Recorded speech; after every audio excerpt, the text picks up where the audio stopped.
Hello there! This is a tutorial on how to make a model for thoracentesis and thoracic ultrasound. To make the base, you have to fill up a 5-liter Ziploc bag with water, place it into the bucket, put on the lid, and then turn the whole thing upside down onto the tray. To make the lung, you'll need to take a sponge and then cut a hole near the edge of it, then pull through some duct tape, and then fasten it to the swimming cap, which now acts as the pleura. Then place the tube on the inside of the cap's edge, but not too deep, and then plug it with the cork. Wrap the whole opening with duct tape, but be sure to leave no creases in the hole so no water can escape. Strap the whole thing to the edge of the bucket using duct tape. For the infusion, you need a bottle of water which has been colored with yellow or red food dye, and then use a funnel to pour it into the cap. Be sure not to overfill because everything will spill out as soon as you press the cap. To make the thoracic wall, you need a good piece of piglet ribs or any other type of thin ribs with skin on it, and then pierce 2 holes on an upper intercostal space and then pull through some rope. Then hang it over the edge of the bucket and tie the rope to the bucket's handle. And now we prepare the model for thoracentesis by placing a sheet with a hole over the model, and then open the thoracentesis set.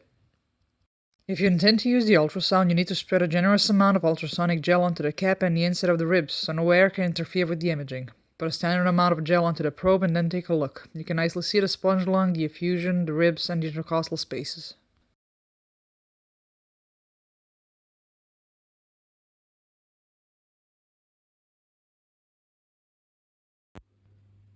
The thoracentesis procedure is the same as in humans, with the exception of having to focus on the sterile environment.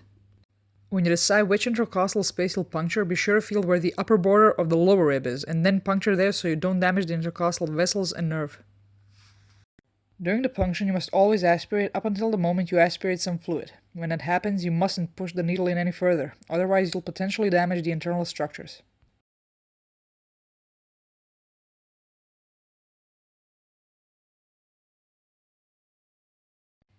Then you untwist the syringe while holding the needle absolutely still with one hand and pushing the catheter in with the other hand, and only when the catheter is completely inside you can remove the needle.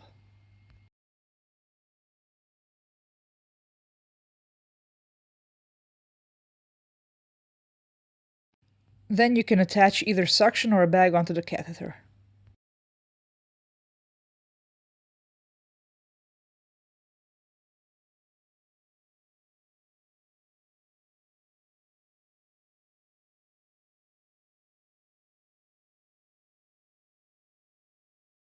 You can remove the catheter when you're satisfied with the results and then prepare the model for the next participant.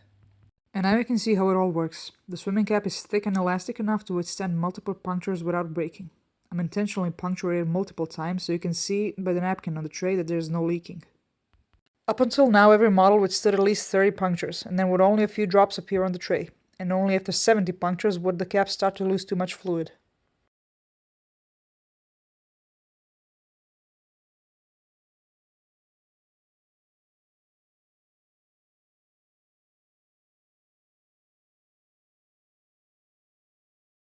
The only exception is if someone fiddles around with the needle too much by moving it in all directions instead of holding it still, and then causes the cap to break as if it would happen to a real human player in the same situation. You can see that example here.